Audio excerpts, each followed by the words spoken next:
রাজধানীর সচিবালয়ের ৭ নম্বর ভবনে লাগা আগুন পুরোপুরি নিয়ন্ত্রণে এসেছে। ৬ ঘণ্টা ধরে চেষ্টার পর সকালে আগুন নিয়ন্ত্রণে আনে ফায়ার সার্ভিসের ১৯টি ইউনিট। গতরাত ১:৫২ মিনিটে আগুনের সূত্রপাত। খবর পেয়ে শুরুতে আগুন নিয়ন্ত্রণের জন্য ৮টি ইউনিট কাজ করলেও পরে আরও ১১টি ইউনিট যুক্ত হয়। সচিবালয়ের ৭ নম্বর ভবনের ৬ষ্ঠ, ৭ম, ৮ম ও ৯ম তলায় ছড়িয়ে পড়ে আগুন।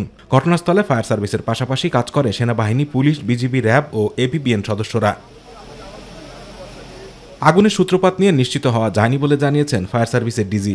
এটার বেশি কারণ সম্ভবত ইন্টেরিয়র ডেকোরেশন ছিল এবং যে বিদ্যুৎ লাইন যেটা আছে, যখন এক জায়গায় আগুন ধরলে বিদ্যুৎ লাইনের মধ্যে সব জায়গায় ছড়ায় পড়ে, এটা হতে পারে। বাট ইনিশিয়াল কারণ আমরা এখনো বের করতে পারি নাই।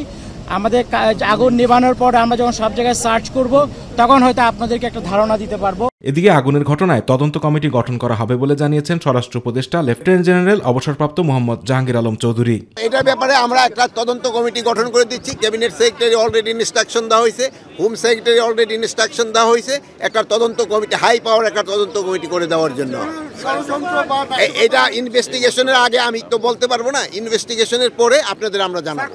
আগুন নেভানোর সময় ট্রাক চাপায় আহত হয় ফায়ার সার্ভিসের এক কর্মী। পরে তার মৃত্যু হয়। নিহত ফায়ার ফাইটারের নাম মোহাম্মদ সোহানুজ্জামান নয়ন।